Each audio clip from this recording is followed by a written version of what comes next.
కవిత కథ ఇంకా కంచికి చేరలేదు. ఆమె ఏ రకంగా రాజకీయ ప్రస్థానం సాగించబోతున్నారు? కాంగ్రెస్ పార్టీకి అయితే అడ్వాంటేజ్ ఇచ్చే విధంగా ఆమె బీఆర్ఎస్ని తీవ్ర స్థాయిలో విమర్శిస్తూ తన తండ్రి అయినటువంటి కేసీఆర్ని సైతము ఒక దోషిగా నిలబెడుతూ ఆమె ప్రసంగాలు చేయడం కానీ ప్రచారం చేయడం కానీ జరిగింది. కాంగ్రెస్ వైపు ఆమె నడవడానికి అవకాశం ఉన్నటువంటి అన్ని దారులు కూడా తెరుచుకునే ఉన్నాయి. అయితే ఇప్పుడు ఉన్నటువంటి పరిస్థితుల్లో కాంగ్రెస్ పార్టీలో ఆమె చేరితే కనుక స్థానం ఎక్కడ ఉంటుంది అనేది.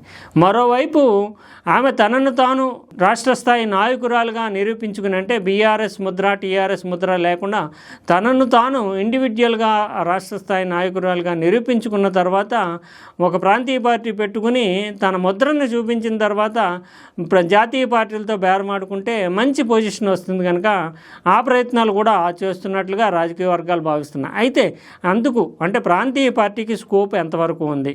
ఇప్పటి వరకు కేసీఆర్ నీడన బీఆర్ఎస్ ముద్రతోటి ఉన్నటువంటి కవిత తాను ఎక్కడికి వెళ్ళినా సరే తెలంగాణ సమాజం ఆదరించింది. తెలంగాణ సమాజంలో ప్రత్యేకమైనటువంటి ఆకర్షణగా ఆమె నిలిచారని చెప్పాలి. అంటే తన పాత్ర లేదు, తను ఏమీ కృషి చేయలేదని చెప్పలేము. తెలంగాణ జాగృతి పెట్టడం కానీ, మహిళలకు సంబంధించి సాంస్కృతికమైనటువంటి కల్చరల్ ఐడెంటిఫికేషన్కి సంబంధించి కానీ కవిత పోషించినటువంటి పాత్రని ఎవరూ తక్కువ చేయలేరు. అందువల్ల హై ప్రొఫైల్ ఉండేటటువంటి పొలిటికల్ ప్రొఫైల్ ఉన్నటువంటి నాయకురాలుగానే ఆమెను చూడాలి.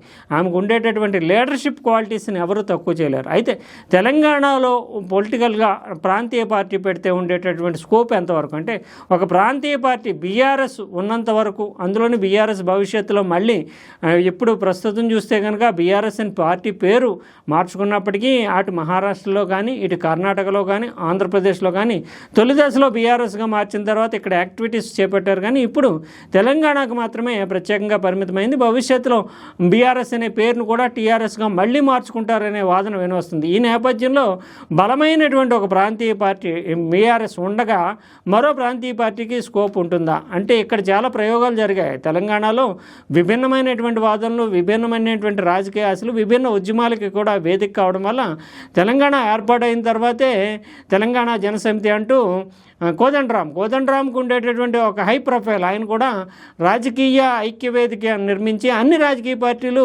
ఆయన దగ్గర కూర్చుని ఉద్యమానికి సంబంధించి కార్యాచరణలో ఆయన కీలకమైనటువంటి పాత్ర పోషించారు. కేసీఆర్ ఎలాగైతే రాజకీయ పార్టీని పెట్టి ముందుకు తీసుకెళ్లారో, తెలంగాణ అస్తిత్వవాదానికి ప్రతీకగా రాజకీయ పార్టీగా టీఆర్ఎస్ని నిలిపింది కేసీఆర్. అయితే అన్ని రాజకీయ పార్టీలు కూడా ఈ ఉద్యమంలో భాగస్వామ్యం వహించాలి ముందుకెళ్లాలంటే అని, ఇది రాజకీయాలకు అతీతంగా రాజకీయ పార్టీల వేదికగా నిలిచినటువంటి ఐక్య కార్యాచరణ సమితికి కోదండరాం నాయకత్వం వహించాడు. అంతటి హై ప్రొఫైల్ ఉన్నటువంటి లీడరే తెలంగాణ జనసమితి అని పెడితే ఆయన కనీసం ఎమ్మెల్యేసీగా కూడా పోటీ చేసి నెగ్గలేనటువంటి పరిస్థితి ఏర్పడింది.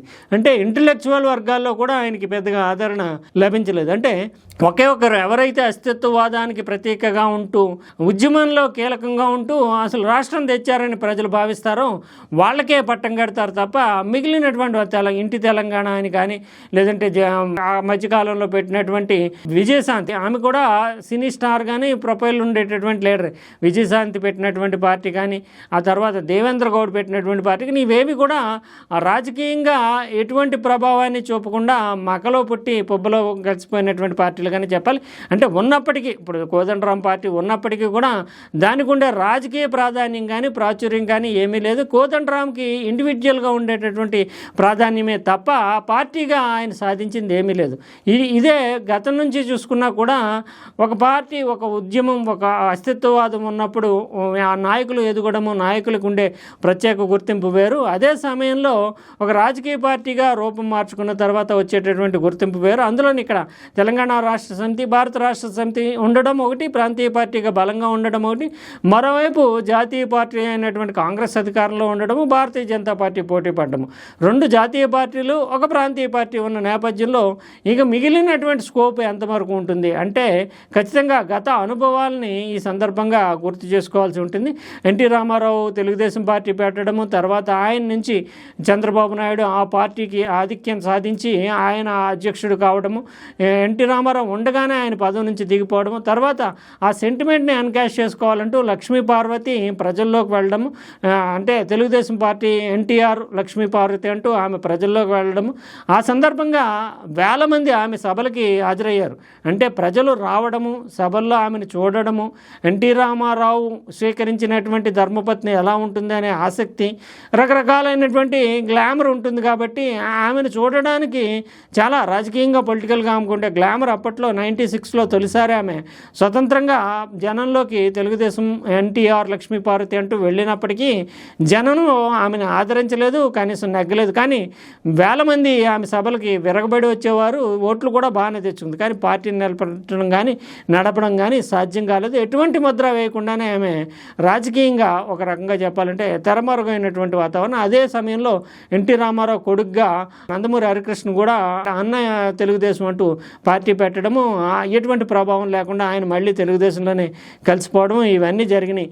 ఇటీవల కాలంలో చూసాం, అన్నతో విభేదించి షర్మిల ఒక పార్టీని పెట్టి ముందుకు వెళ్ళడానికి ప్రయత్నించడం, పాదయాత్ర కూడా నిజానికి మహిళగా ఆమె సుదీర్ఘ పాదయాత్ర చేసి వైఎస్ఆర్సీపీ తెలంగాణ అంటూ వెళ్ళడము, అక్కడ వైఫల్యం ఎదుర్కోవడము, ఎంత పోరాట పట్టుమతో ఆమె ఫైటింగ్ స్పిరిట్ తోటే ముందుకెళ్ళారు. కానీ ఉండేటటువంటి అవకాశాలు టీఆర్ఎస్ బీఆర్ఎస్ లాంటి పార్టీలు ఉండగాని, జాతీయ పార్టీలు ఉండగాని, మళ్ళీ వైఎస్ఆర్ లెగసీ ఉన్నప్పటికీ కూడా ఆమె రాజకీయంగా ఎటువంటి ప్రభావాన్ని చూపించకుండానే పార్టీని మోతేసుకుని మళ్ళీ ఆంధ్రప్రదేశ్లో ప్రదేశ్ కాంగ్రెస్ కమిటీ అధ్యక్షురాలుగా స్థిరపడాల్సినటువంటి పరిస్థితి ఏర్పడింది. ఇవన్నీ అనుభవాలు. అదే సమయంలో కవితకి ఉండేటటువంటి అడ్వాంటేజెస్ కొన్ని, ఆమె ఫైటింగ్ స్పిరిట్ కలిగినటువంటి నాయకురాలు, సమాజంలో తాను చెప్పేటటువంటి మాటల్ని 10 మంది వినేలాగా ఆలోచించేలాగా చేయగలిగినటువంటి నాయకురాలు, జాతీయ స్థాయిలో కాంగ్రెస్ పార్టీతోటి కూడా కొంత అనుబంధం ఉన్నటువంటి నాయకురాలు. జాతీయ స్థాయిలో కేవలం కాంగ్రెస్ తోటే కాకుండా ఈమెకి సుప్రియా సూలే మహారాష్ట్రలో కావచ్చు, తర్వాత తమిళనాడులో కనిమొళి కావచ్చు, ఇలాంటి నాయకురాళ్లతోటి ఆమెకి చాలా సన్నిహితమైనటువంటి సంబంధాలు ఉన్నాయి. వాగ్దాటి ప్రత్యేకించి కవితకి చాలా అడ్వాంటేజెస్ పొజిషన్. అందువల్ల ఆమె పార్టీ పెట్టడము, ఫైటింగ్ స్పిరిట్తో ముందుకెళ్ళడం అనేటువంటి దాంట్లో వెళ్ళొచ్చు. కానీ సమాజం ఎంతవరకు ఆదరిస్తుంది? బీఆర్ఎస్ కేసీఆర్ యొక్క నీడ లేకుండా ఆమె ఇండివిజువల్గా నిలదొక్కుకోగలుగుతుందా అంటే ఖచ్చితంగా అనేక రకాలైనటువంటి సందేహాలు ఉంటాయి. గతంలో ఉండేటటువంటి అనేక మంది నాయకుల అనుభవాలను చూస్తే కవితకి అది చాలా కష్టసాధ్యమనే చెప్పాలి. అదే సందర్భంలో మరొక ఆప్షన్గా చూస్తే కనుక కాంగ్రెస్ పార్టీ, ఈమె కాంగ్రెస్ పార్టీకి ఇప్పటికి కూడా ప్రధానమైనటువంటి థ్రెట్ బీఆర్ఎస్ కేసీఆర్. అందువల్ల కేసీఆర్ మీద దాడికి కానీ, కేసీఆర్ ప్రభుత్వం మీద గతంలో 10 ఏళ్ళు ఉన్నటువంటి కేసీఆర్ ప్రభుత్వం మీద విమర్శలకు కానీ, ఆరోపణలకు కానీ ఆ కుటుంబం నుంచి వచ్చినటువంటి నాయకురాలైనటువంటి కవితను వినియోగించుకోవడం అనేది కాంగ్రెస్ పార్టీకి ఖచ్చితంగా కొంత అడ్వాంటేజ్ ఉంటుంది. కాబట్టి కవితను చేర్చుకుంటే ఎలా ఉంటుంది? కవితను చేర్చుకోవడానికి కాంగ్రెస్లో పెద్ద అభ్యంతరం లేదంటూ నాయకులు వ్యక్తం చేస్తున్నారు. కానీ ఆమెకి స్థానం ఏమి ఇవ్వాలి? ఎందుకంటే ఇప్పుడు ఉన్నటువంటి పరిస్థితుల్లో ఇక్కడ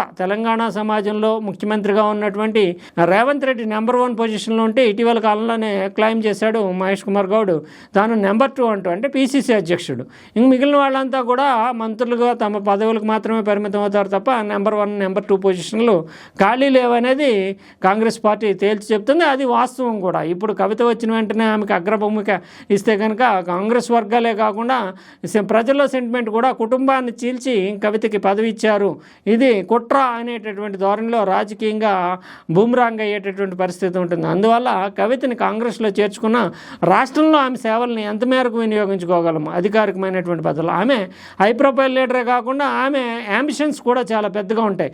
కనీసం మంత్రివర్గంలో కీలకమైనటువంటి స్థానం అన్నా కావాలి అని కోరుకునేటటువంటి స్థాయి కలిగినటువంటి నాయకురాలు. అందువల్ల ఆమెని ఇక్కడ కూర్చోబెట్టుకుని పక్కలో బల్లెంలాగా ఉంచుకోవడానికి ఇక్కడ ఉండే రాష్ట్ర ప్రభుత్వం కానీ కాంగ్రెస్ కమిటీ కానీ ఇష్టపడుతుందా అంటే అది కూడా అనుమానాస్పదమే. అయితే ఈమెకి హిందీలో కానీ ఇంగ్లీష్లో కానీ జాతీయ స్థాయిలో ఉండేటటువంటి అవగాహన కానీ కాంగ్రెస్ పార్టీకి ఢిల్లీ స్థాయిలో ఒక అధికార ప్రతినిధిగా, జాతీయ అధికార ప్రతినిధిగా వినియోగించుకుంటే కనుక ఖచ్చితంగా కొంతమేరకు అడ్వాంటేజ్ ఉంటుంది. ఆమె దూకుడు, దాడి చేసేటటువంటి విధానము, ఇవన్నీ ఇప్పుడు కాంగ్రెస్కి అఫీషియల్ స్పోక్స్ పర్సన్స్ జాతీయ స్థాయిలో వాగ్దాటి కలిగి బీజేపీని అటాక్ చేసేటటువంటి మాట్లాడేటటువంటి వాళ్ళ సంఖ్య చాలా కొరతగా ఉంది. అందువల్ల అక్కడ ఉపయోగపడడానికి భాషాపరంగా కానీ అనేక రూపాల్లో కవితకి అడ్వాంటేజ్ ఉంటుంది. కానీ ఆమె అందుకు ఇష్టపడుతుందా? కొంతకాలం సర్వీస్ చేయాల్సి ఉంటుంది. ఎందుకంటే ఇప్పుడు ఉన్నటువంటి పరిస్థితుల్లో మరో 4 ఏళ్ల వరకు కూడా 2029 వరకు కూడా జాతీయ స్థాయిలో కేంద్రంలో కాంగ్రెస్ వచ్చే అవకాశం లేదు. ఆ తర్వాత సంకీర్ణాల్లో ఏం జరుగుతుంది అనేది తెలియదు. అంతవరకు 3 ఏళ్ల పాటు పార్టీకి సేవ చేయాల్సి ఉంటుంది. అందుకు ఆమె సిద్ధమవుతుందా? లేదంటే ఇక్కడ తెలంగాణలోనే పార్టీ పెట్టి తన బలాన్ని పెంచుకోవడం ద్వారా బార్గెనింగ్ పవర్, అంటే రేపు కాంగ్రెస్ పార్టీకి సంబంధించి 2028లో రాష్ట్ర స్థాయిలో ఎన్నికలు జరుగుతాయి. అదే సమయంలో 2029లో జాతీయ స్థాయిలో ఎన్నికలు జరుగుతాయి. ఈ సందర్భంగా ఈ 3 ఏళ్ల పాటు కష్టపడడం ద్వారా, ఈ 2-3 ఏళ్ల పాటు కష్టపడడం ద్వారా రాష్ట్ర స్థాయిలో ఇండివిజువల్ నాయకురాలుగా స్థిరపడిన తర్వాత ఓ ప్రాంతీయ పార్టీని పెట్టుకుని బార్గెనింగ్ పవర్ పెంచుకోవడం ద్వారా తదుపరి స్టెప్, అంటే రాజకీయంగా ఆమె ఇంకా పెద్ద వయసు కాదు కాబట్టి బార్గెనింగ్ పవర్ పెంచుకోవడానికి ఒక ప్రాంతీయ పార్టీతో ముందుకెళ్తారా? ఇవన్నీ అనుమానాలే. ఏదేమైనప్పటికీ కూడా కవిత తీసుకున్నటువంటి నిర్ణయంలో ఉండేటటువంటి సమంజసత, హేతుబద్ధత ఇప్పటికే తెలంగాణ సమాజంలో ప్రశ్నార్థకమైంది. 10 ఏళ్ల పాటు ఏమీ మాట్లాడకుండా ఉన్నటువంటి నాయకురాలు ఒక్కసారిగా బీఆర్ఎస్ ప్రభుత్వ హయాంలో అవినీతి చోటు చేసుకుందనడం కానీ, ఇక్కడ ఏమీ జరగలేదు, ఇంకా జాతీయ స్థాయికి బీఆర్ఎస్ని ఎందుకు పెంచారనడం కానీ, ఇతరత్ర అనేక ఆరోపణలకు సంబంధించి కానీ ఆమె పట్ల తెలంగాణ సమాజము ఒక రాజకీయ నాయకురాలుగానే చూస్తున్నారు తప్ప ఇవి చెప్పినటువంటి మాటల్లో విశ్వసనీయత అనేది ప్రశ్నార్థకంగానే నిలుస్తుంది. అందువల్ల నిన్న మొన్నటి వరకు పార్టీలో ఉంటూ తన తండ్రిని కాపాడుకుంటాను, తన తండ్రిని కాపాడుకోవడానికి మాత్రమే తాను బయటకు వచ్చాను, ఆయన చుట్టూ దెయ్యాలు ఉన్నాయంటూ మొదలెట్టినటువంటి కవిత ఇప్పుడు తండ్రినే దోషిగా నిలబెట్టడానికి ప్రయత్నం చేయడం అనేది ఖచ్చితంగా ఆమెలో ఉండేటటువంటి విశ్వసనీయతని ప్రశ్నార్థకం చేస్తుంది. మరోవైపు చూస్తే కనుక కవితకు సంబంధించినటువంటి అనేక అంశాల్లో వ్యక్తమవుతున్నటువంటి అభిప్రాయాలు కూడా ఆమెకి ఉండేటటువంటి ఓవర్ అంబిషన్స్ కారణంగానే ఈ తరహా నిర్ణయాలు తీసుకుంది. అందువల్ల ఆమెకు లభించేటటువంటి అడ్వాంటేజ్ ఎంత మేరకు ఉంటుందనే చెప్పకపోయినా బీఆర్ఎస్ని కొంతమేరకు రాజకీయంగా దెబ్బతీయడానికే ఆమెని అస్త్రంగా కాంగ్రెస్ పార్టీ వాడుకుంటోంది అనే భావన కూడా వ్యక్తమవుతుంది. ఏదేమైనా కవితకు ఉండేటటువంటి రాజకీయపరమైనటువంటి ఆకాంక్షలు నెరవేరుతాయా లేదా అనేది కాలమే తేల్చి చెప్పాలి.